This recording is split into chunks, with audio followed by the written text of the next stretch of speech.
उसको मैंने लिखवाया था, तो मैंने दिया था, वो मुझे मिल नहीं रहा actually, that's I am searching that. तो मैं आपको भी एक नॉर्मली बता देती हूँ कि पैरामीटर मतलब क्या, कौन कौन से ऐसे पैरामीटर्स हैं इम्पोर्टेंट जो कि रेडिएशन डोज को अफेक्ट करते हैं। ठीक है, अब देखिए इसमें जैसे अगर हम बात करें लाइक टेक्निकल फैक्टर्स है, इसमें कई फैक्टर्स है, टेक्निकल फैक्टर्स हो गए, फिजिकल फैक्टर्स हो गए, लेकिन हमें यहाँ पे सिर्फ और सिर्फ टेक्निकल फैक्टर की बात करनी है। ठीक है, तो ये बात मैंने पिछले टाइम पे भी बताई थी कि टेक्निकल फैक्टर बोले तो आपकी जो मेजॉरिटी दैट मीन्स मेजरली आपकी रेडिएशन इफेक्ट को मैटर करता है या उसको इंक्रीज और डिक्रीज करता है। ठीक है, लाइक मान लीजिए आपका केवी और एम ए, कि आपका केवी और एम ए क्या है कि kV is directly proportional to the current, and current is number of electron, and then the number of electron that are directly proportional to the X-ray dose. So suppose to be अगर आप wrist का X-ray कर रहे हैं और उसमें full collimation use कर रहे हैं, ठीक है, full collimation आपने यूज किया, तो अननेसेसरी क्या है वहां पे पेशेंट की अननेसेसरी, हम रेडिएशन डोज इंक्रीजिंग और डिक्रीजिंग की बात कहाँ और कब किस लेवल पे करते हैं, या पैरामीटर कौन से है। लाइक अगर हमें डबल कंट्रास्ट स्टडी करनी है पेशेंट की, ठीक है, पेशेंट की अगर डबल कंट्रास्ट स्टडी करनी है तो डेफिनेटली वहां पे रेडिएशन आपका बढ़ेगा ही बढ़ेगा, बट हमारे लिए इम्पोर्टेंट क्या है, हमारे लिए इम्पोर्टेंट है पेशेंट की इन्वेस्टिगेशन। बट ऐसा नहीं है कि उसको हम इग्नोर कर दें, तो वहां पे हमारे कौन सा ऐसा पैरामीटर्स है जो डायरेक्टली रेडिएशन को अफेक्ट कर रहे हैं। वो मैं एक्चुअली वही मटेरियल में ढूंढ रही थी, मैंने आप लोग कहीं करवाया भी है, और ये मुझे आप लोग को सीनियर्स को शायद मैंने करवाया है, जो प्रीवियस बैच था उन लोग को मैंने करवाया है टोटली। वो मैं एक्चुअली इतना बड़ा लैपटॉप में सब खचड़ा पचड़ रहता है, ये मल्टीपल क्लासेस डिफरेंट कॉलेजेस की, तो खचपच खचपच रहती है सारे डेटा की। तो वही मैं एक्चुअली देख रही हूँ कि आप लोग को प्रॉपर एक सही डेटा में दे सकूं ताकि आप लोग उसको समझ सको। वो नहीं है कि बस पढ़ा दिया और दिन छोड़ दिया कि भाई कर लो कहीं से भी, वो मेरा नहीं है। अगर कंटेंट में दे रही हूँ, हमेशा कोशिश करती हूँ कि आप लोगों को कंटेंट नहीं तो एटलीस्ट कंटेंट का सोर्स में आपको दे दूँ, ताकि आप लोगों को प्रॉब्लम ना हो कि हाँ पढ़ना कहाँ से है ब्लाइंडली।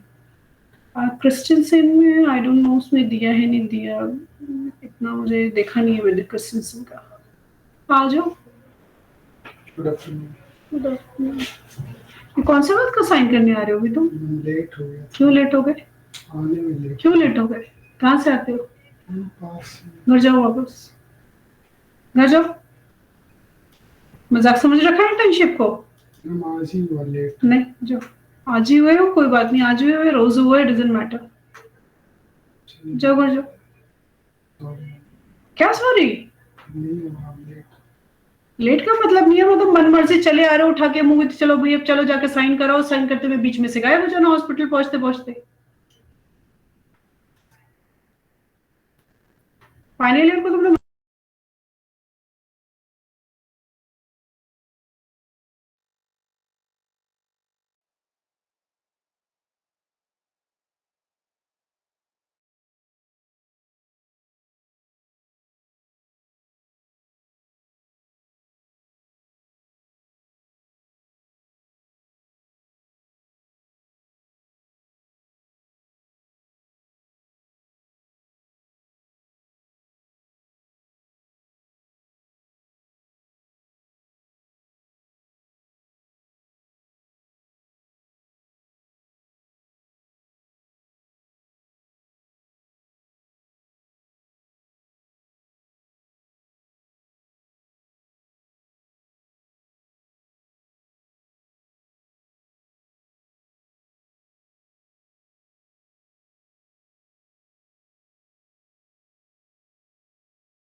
बेटा स्क्रीन विजिबल है?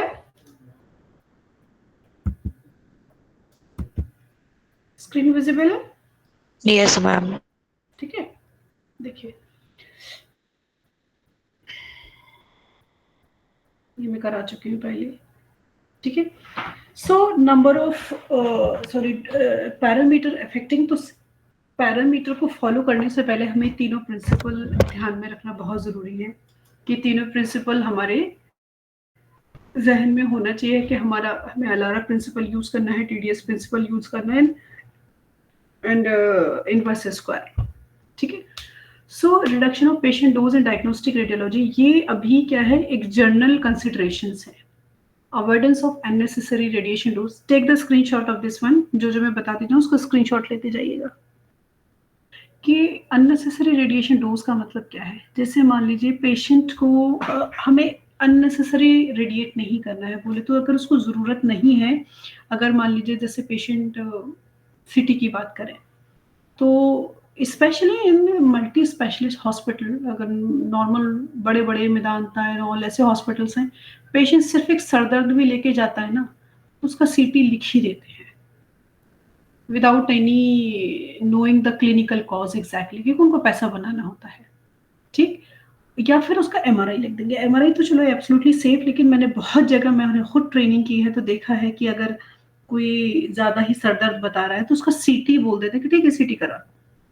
ठीक है, जब तक कि उसकी क्रोनिक क्लिनिकल कंडीशंस ना दिखें।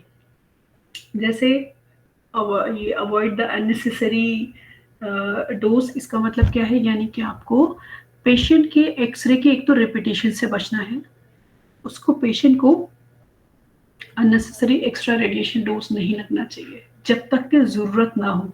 या फिर हम क्या कर सकते हैं कि इसमें सारे पॉइंट्स ऑलरेडी कवर हैं कि हम दूसरे मोडालिटी जो नॉन आयोनाइजिंग रेडिएशन मोडालिटी है उसको भी तरफ मूव कर सकते हैं, जैसे अल्ट्रासाउंड।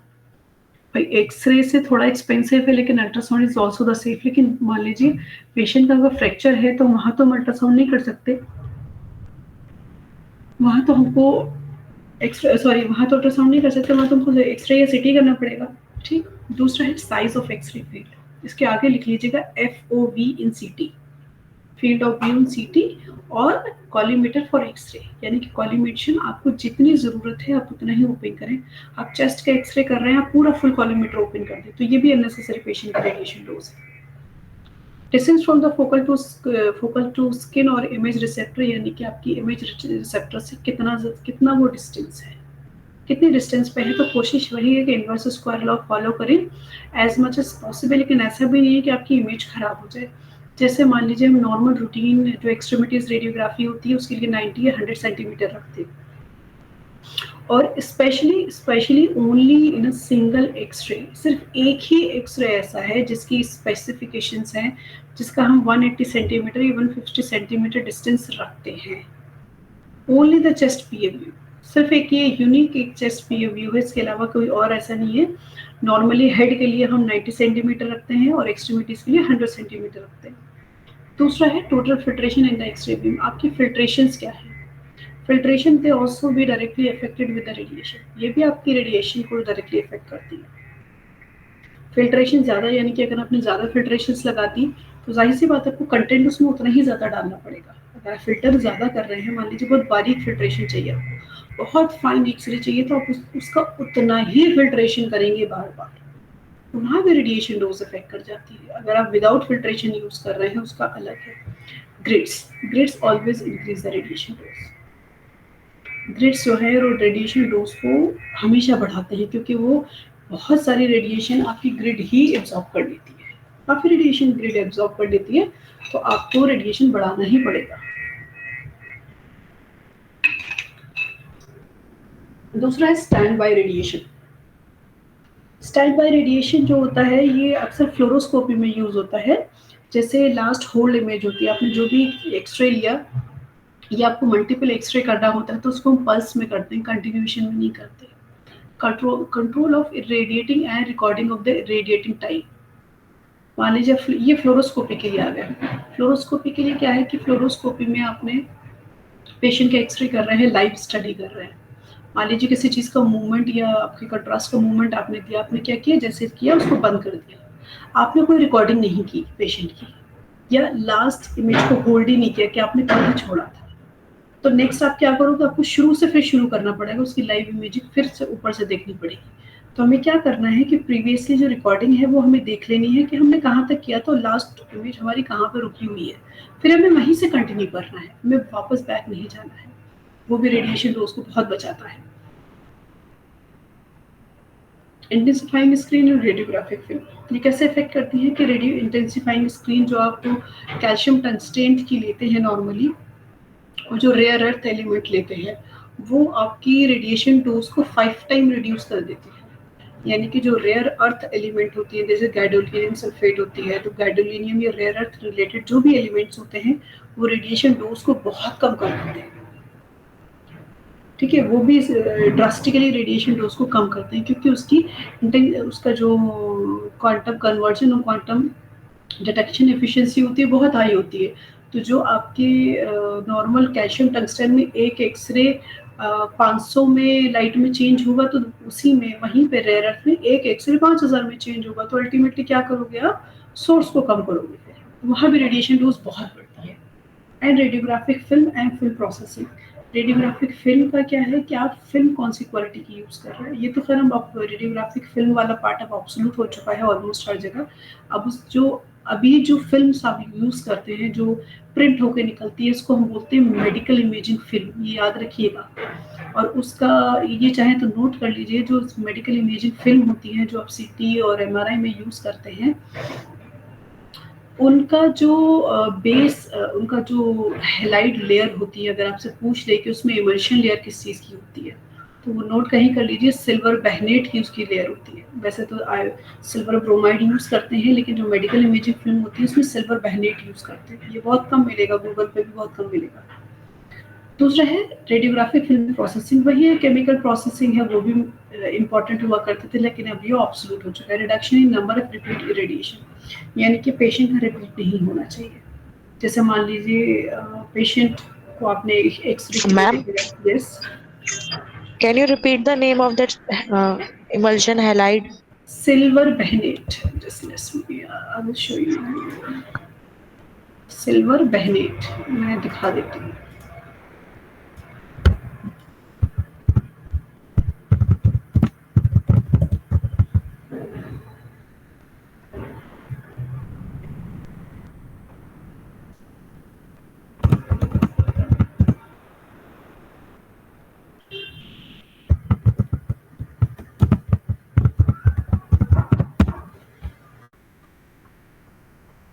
सिल्वर बहनेट, ठीक है,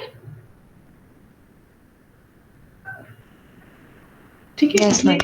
क्योंकि ये इरेडिएट किससे होता है, जो नॉर्मल हम सिल्वर ब्रोमाइड और सिल्वर आयोडाइड करते हैं, वो किससे होता है, वो होता है आपका जो आपके एलिमेंट जो आपके सिल्वर ब्रोमाइड और सिल्वर आयोडाइड के लिए कौन से डेवलपर हम यूज करते हैं, जो डेवलपर केमिकल है वो उसको रिएक्ट करता है, और उसको रिएक्ट कौन करेगा, लाइट।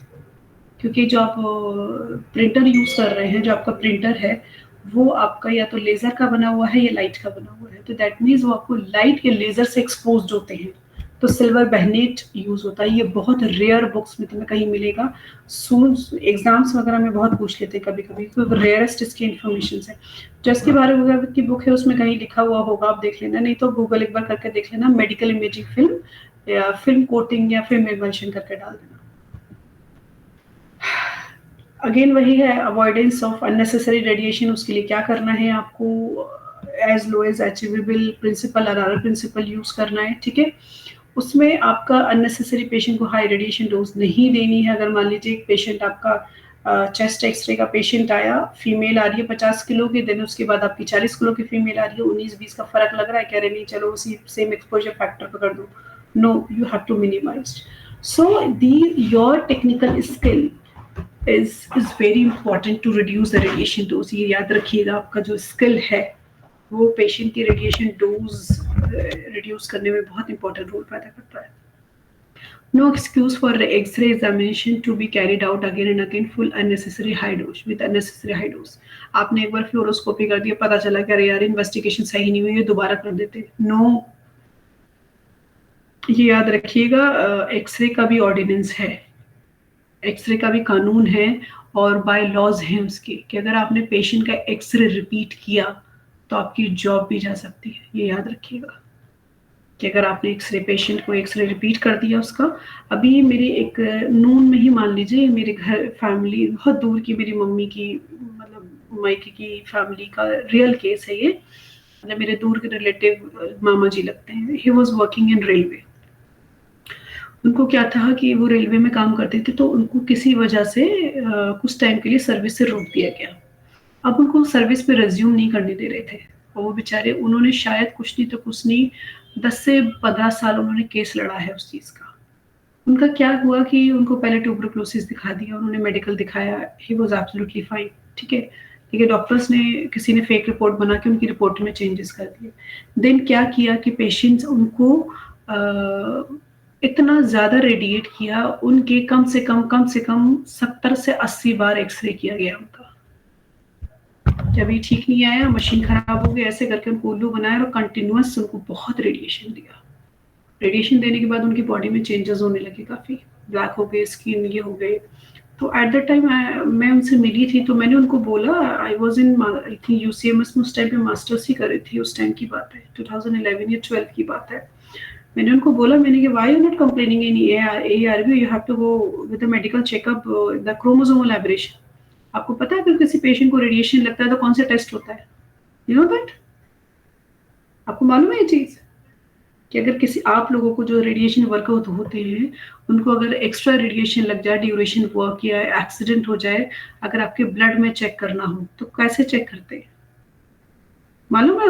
जो प्रोफेशनल वर्कर्स होते हैं कैसे चेक करते हैं उसको? It's not check by normal labs. ये एक गवर्नमेंट अथॉरिटी, आपके BRC में जाकर ही चेक होगा।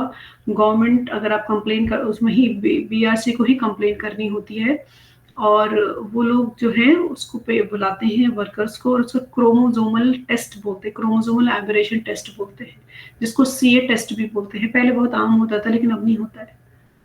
उससे क्या होता है, अगर पेशेंट का रिजल्ट पॉजिटिव आया, यानी कि उसके क्रोमोसोमल अचानक से टूटे हुए हैं, एक स्पेसिफिकेशन ब्रेकडाउन है, तो उस पेशेंट को एटलीस्ट 3 से 6 महीने की छुट्टी दे दी जाती है, it's paid leave.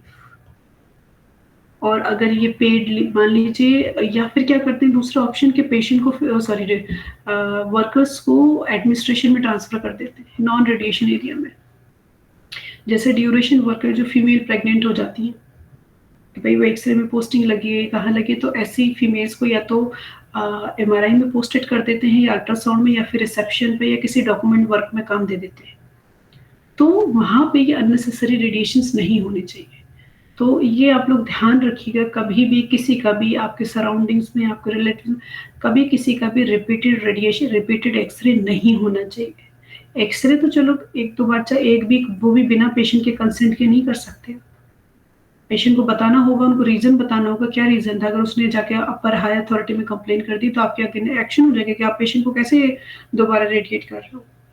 You have no right to, that means आपकी स्किल में कमी है।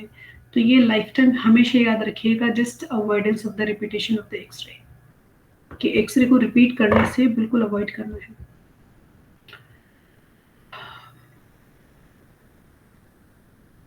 इसमें वही सारी चीज़ें हैं। मैं ये प्रेजेंटेशन आप लोगों को शेयर कर दूंगी, बहुत अच्छी प्रेजेंटेशन है, यही मैं ढूंढ रही थी एक्चुअली। सब में क्या होता है कि दूसरे नाम से सेव हो जाती है, फिर वो मिलती नहीं है। दूसरा, use of the smallest practicable x-ray field, it is accurate position of the patient. आपने फील्ड तो छोटा कर लिया, लेकिन एग्जैक्टली पेशेंट का पोजीशन नहीं किया, तो उसका कट पिट गया एक्सरे साइड से। तो आपको एक्यूरेट पोजीशन भी करना है, और जितनी ज़रूरत है, अगर रिस्ट का एक्सरे कर रहे हैं तो आपको रिस्ट के बराबर ही खोलना है, उसको पूरा फुल कॉलीमीटर नहीं ओपन करना है। It's reduce the total radiation energy delivered to the patient and therefore the mass of the skin and internal tissues. Beam limiting devices, ये बहुत इंपॉर्टेंट है। बीम लिमिटिंग डिवाइसेस भी वो रेडिएशन को बहुत रिड्यूस करते हैं। जैसे आपके डिवाइडर हो गया, एक्सरे के डिवाइडर आप यूज करते हैं, वो भी बीम लिमिटिंग डिवाइसेस में आते हैं। Distance from the focal spot to the skin और इमेज रिसेप्टर, यानी कि आपका जो इमेज रिसेप्टर से है, आपका सोर्स बोले तो आपका x-ray tube, it should be distance as the optimum distance. ऐसा नहीं है कि उसको ले जाकर 10 मीटर पे रख दिया, नहीं जी रेडिएशन है उसको दूर रखो। एक ऑप्टिमल डिस्टेंस पे जो कि सही मायने में आपकी इमेजेस भी क्लियर और शार्प दें। टू रिलेटेड ये सोर्स टू ये वही चीजें हैं सारी। फिर है फ्लोरोस्कोपी की, जो भी मैंने बताया था कि फ्लोरोस्कोपी का क्या है, ये तो पल्स फ्लोरोस्कोपी करते हैं या फिर हम पल्स फ्लोरोस्कोपी, और जैसे मान लीजिए अगर पेशेंट की आपको जैसे नेक की फ्लोरोस्कोपी कर रहे हैं या फिर लोअर एब्डोमेन की कर रहे हैं, तो एटलीस्ट थोड़ा एरिया हम कवर कर देते हैं। फिल्ट्रेशन वही है, लो लो लो एनर्जी बीम्स को वो एब्जॉर्ब करता है, तो वहां पे हमें एक लो, दो फिल्टर लगते हैं, एक हाई फिल्टर और लो एनर्जी फिल्टर जो, और एक होता है कंपाउंड फिल्टर, एक अंदर लगा होता है एक विंडो पे लगा होता है। तो लो एनर्जी फिल्टर्स क्या करते हैं कि आपकी जो लो एनर्जी एक्सरे है यानी कि जिसका कोई यूज नहीं है और अननेसेसरी वो पेशेंट की बॉडी में एब्जॉर्ब होती है, हमें वो भी फिल्टर करनी होती है। इनहेरेंट एरिड फिल्ट्रेशन ये आपका अलग उसमें है। ये ग्रिड्स का मैंने आपको बता दिया। ग्रिड्स का बस इतना ही है कि इसकी डिटेल्स में नहीं जा रही, आपके apparatus का पार्ट है कि आपका ग्रिड्स का क्या है, क्योंकि ग्रिड्स में आपको लेड स्ट्रिप्स की वजह से आपको रेडिएशन डोजेस बढ़ानी होती है। somebody just raise the hand, I think किसने कुछ पिंक किया है, कौन है? हर्ष।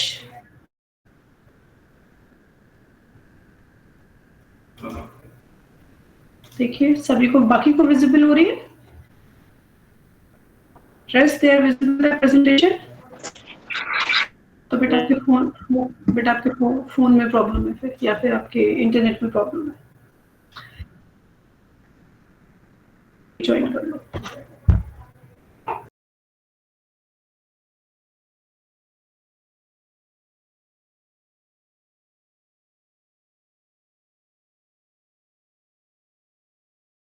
रहे हैं ऑटोमेटिकली ज्वाइंट, अब दिख रहा है? सो हाँ, स्पेसिफिकली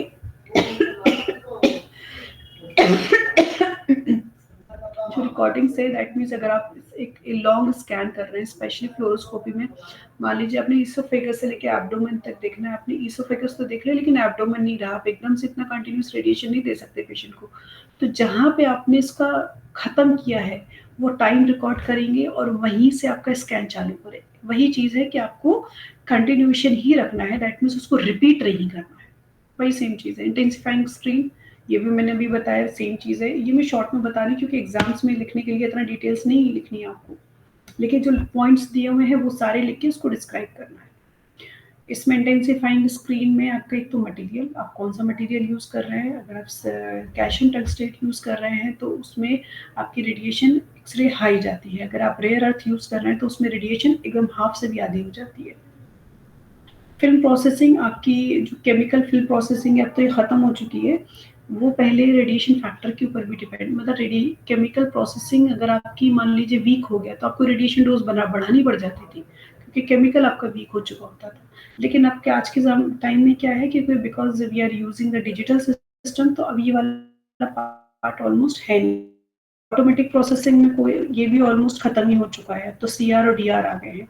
तो ये थोड़ा सा याद रखिएगा कि जो केमिकल प्रोसेसिंग हुआ करती थी पहले, तो वो यूज़ करते करते उसका केमिकल की स्ट्रेंथ कम हो जाती थी। तो हम क्या करते थे उसमें, हम ये तो रेप्लेशनर मिलाते थे या फिर हम एक्सरे को थोड़ा बढ़ा देते थे कि भैया आपका केमिकल पुराना हो चुका, थोड़ा रेडिएशन बढ़ा दो, अपना एक्सरे फैक्टर्स बढ़ा दो, तो वहाँ भी अननेसेसरी पेशेंट को ज़्यादा रेडिएशन डोज आ रही है।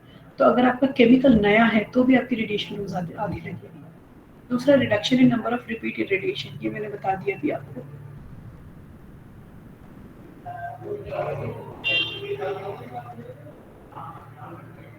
ये स्क्रीनशॉट्स ले लीजिए आप लोग, ये डिटेल्स में है थोड़ा सा, ये स्क्रीनशॉट्स ले लीजिए इसके। Intermediate fluoroscopy, removal of grid, last image hold और इलेक्ट्रॉनिक कॉलीमीटर्स। ठीक है, 2-3 लेते जाइएगा, ये मैं प्रेजेंटेशन में आपको भेज ही देती हूँ। ठीक है, dose level settings training fluoroscopy, ये मैं भेज देती हूँ आप लोगों को, और आसानी हो जाएगी इसको अच्छे से पढ़ने के लिए।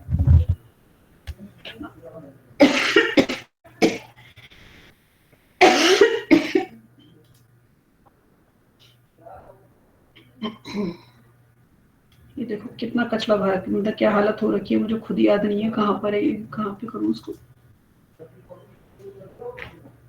ना सारा मटेरियल मेरे लैपटॉप में है, मल्टीपल कॉलेजेस का। मैम कॉफी, हाँ कॉफी ले आई। उल्टे गाना लेना उधर से नहीं, इधर भी मंगा रहे सर, उधर आनी पड़ेगा। हाँ ठीक है, मैं भेज देती हूँ आप लोगों को।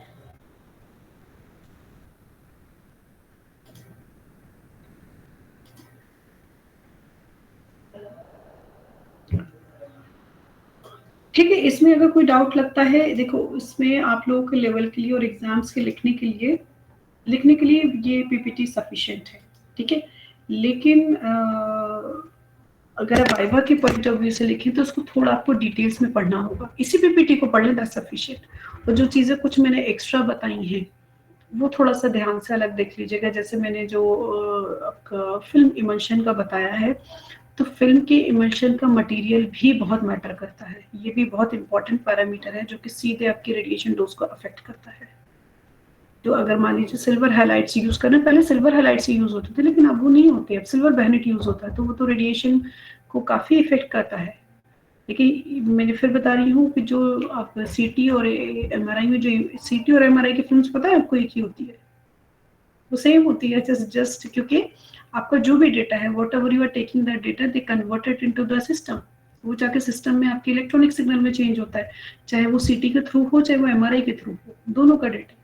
उसको प्रिंटर को लास्ट में जो समझ में आता है वो सिर्फ सिग्नल समझ में आते हैं, वो सीटी एक्सरे एमआरआई नहीं समझता है। आपके जो प्रिंटर होते हैं, laser printer, they don't know about it कि आप एक्सरे से एक्सपोज कर रहे हैं या फिर आप एमआरआई से, एमआर फ्रीक्वेंसी से कर रहे हैं, ठीक है। तो उसमें क्या है कि मेन वो सिर्फ इलेक्ट्रॉनिक सिग्नल समझता है, तो उसको हम उसमें जो हम यूज करते हैं today's time, that's called medical imaging film. ये नया इंट्रोडक्शन है। और मेडिकल इमेजिंग फिल्म के, क्योंकि फाइनल ईयर के बच्चे हैं आप लोग, तो थोड़ा सा एक बार पढ़ लीजिएगा मेडिकल इमेजिंग फिल्म, कंटेंट करके या लेयर करके कुछ ऐसा उसको पढ़िएगा। तो बस इसका एक मटेरियल याद रखिएगा, सिल्वर बैनेट, ये इंपॉर्टेंट मटेरियल है, ठीक है। चलिए नेक्स्ट क्लास मैं नेक्स्ट वीक अवेलेबल नहीं हूँ due two of my family function, मेरे लॉज के फंक्शन है, शादी है। सो मैं नेक्स्ट मंडे से ही स्टार्ट कर पाऊंगी क्लास। आप लोग बोले तो 6, 7, 8 तारीख से। Okay ma'am. ठीक है। और अगर वहाँ मुझे फुर्सत मिली, अगर मैं फ्री रही, तो मैं बीच में कोई घंटा में क्लास ले लूंगी, वरना तो 8 तारीख से ही क्लास ले पाऊंगी। अगर बीच में मुझे टाइम मिल गया शाम में या कभी भी, तो I will take your class, ठीक है। नहीं तो अदरवाइज 8 से फिर स्टार्ट करेंगे, पूरा नेक्स्ट वीक हम क्लास नहीं ले पाएंगे।